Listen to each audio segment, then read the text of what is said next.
There is a saying, money makes the world go round. There is some truth to that statement. After all, it takes money to buy food, obtain clothing, and pay for rent or buy a home.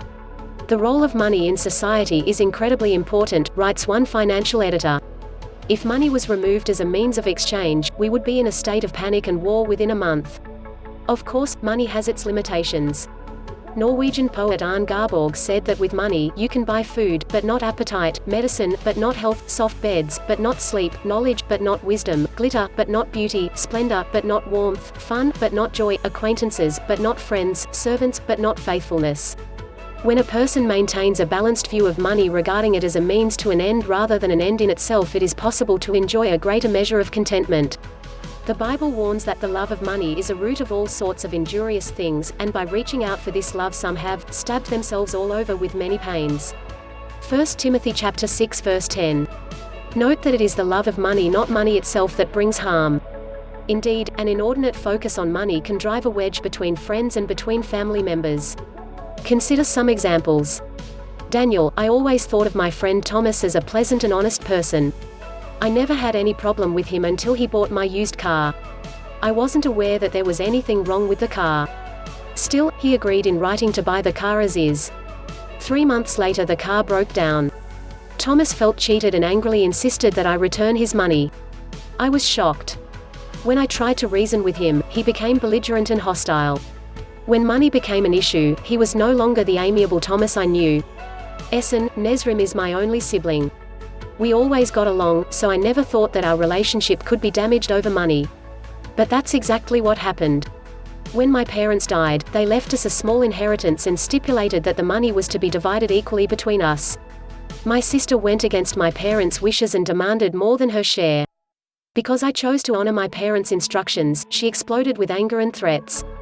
To this day, she remains bitterly resentful of me. Money and prejudice. A distorted view of money can cause people to become judgmental. For example, a wealthy person might assume that those who are poor are too lazy to better themselves. Or a person with lesser means might hastily conclude that those who have more are materialistic or greedy. Leanne, a teenager in a relatively wealthy family, was a victim of that type of prejudice. She relates, "The Bible's counsel regarding money is as relevant today as when it was written. I used to be known as the girl whose father makes loads of money. So I often got comments such as, if you want something, all you have to do is ask daddy, or, sorry, we aren't all rich and can afford nice cars like your family." I finally asked my friends to stop saying those things, and I explained to them why their words hurt me. I wanted to be known, not as a person who has money, but as someone who does kind things for others. What the Bible says. The Bible neither condemns money nor criticizes those who have it, even a lot of it. The point is not the amount a person has but his attitude toward what he has or wants to acquire. The Bible's counsel regarding money is balanced, and it is as relevant today as when it was written. Note the following examples. The Bible says, "Do not wear yourself out to gain wealth." Proverbs chapter 23 verse 4. According to the book The Narcissism Epidemic, people who pursue wealth are more apt to suffer from poor mental health. They also report more physical health problems such as sore throats, backaches, and headaches, and were more likely to drink too much alcohol and use illegal drugs. Striving for financial success, apparently, makes people miserable. The Bible says, "Let your way of life be free of the love of money, while you are content with the present things." Hebrews chapter 13 verse 5.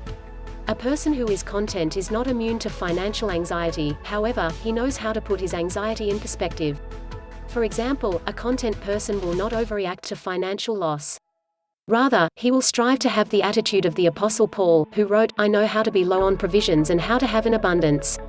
In everything and in all circumstances I have learned the secret of both how to be full and how to hunger, both how to have an abundance and how to do without." Philippians chapter 4 verse 12. The Bible says, "The one trusting in his riches will fall." Proverbs chapter 11 verse 28. Researchers cite money problems as a common factor in marital strife resulting in divorce. Money problems have also been a factor in suicide. For some people, money is more important than their marriage vows or even their life. In contrast, those who have a balanced view do not put their trust in money. Instead, they recognize the wisdom of Jesus' words, "Even when a person has an abundance, his life does not result from the things he possesses." Luke chapter 12 verse 15. How do you view money? A self-examination might alert you to the need to acquire a balanced view of money. For example, ask yourself the following questions. Am I attracted to get-rich-quick schemes? Do I find it difficult to be generous with my money? Do I tend to make friends with people who constantly talk about money and the things they own? Do I resort to lying or to other unethical practices in order to make money? Does money make me feel important? Am I always thinking about money? Is my attitude toward money adversely affecting my health and family life? If you answered yes to any of those questions, make an effort to reject materialistic thoughts and temptations. Avoid friendships with people who attach too much importance to money and possessions. Instead, seek association with people who place greater value on high moral principles than on possessions. Never allow the love of money to take root in your heart. Rather, keep money in its place, always subordinate to friends, family, and your emotional and physical health. By doing so, you will show that you have a balanced view of money. For more Bible-based videos, please subscribe and hit the notification bell below.